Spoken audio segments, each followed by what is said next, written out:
effort. I'm sure it was. The first two sets, you came out smoking.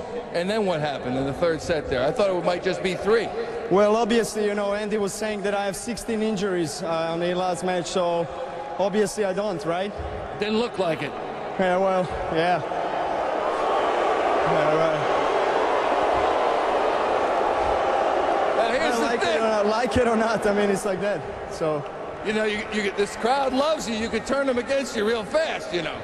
Well, I know they're already against me because they think I'm faking everything, so sorry. Well, no one said that. The only one who said that, the only one who intimated that was Andy. And Andy said he was kind of joking around about it. Did that fuel your fire? That's not nice anyhow to say, you know, in front of this crowd that I have 16 injuries and I'm faking. You know, I have nothing against anybody. It's just that the momentum is not nice.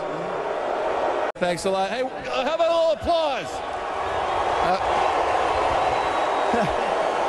That's okay.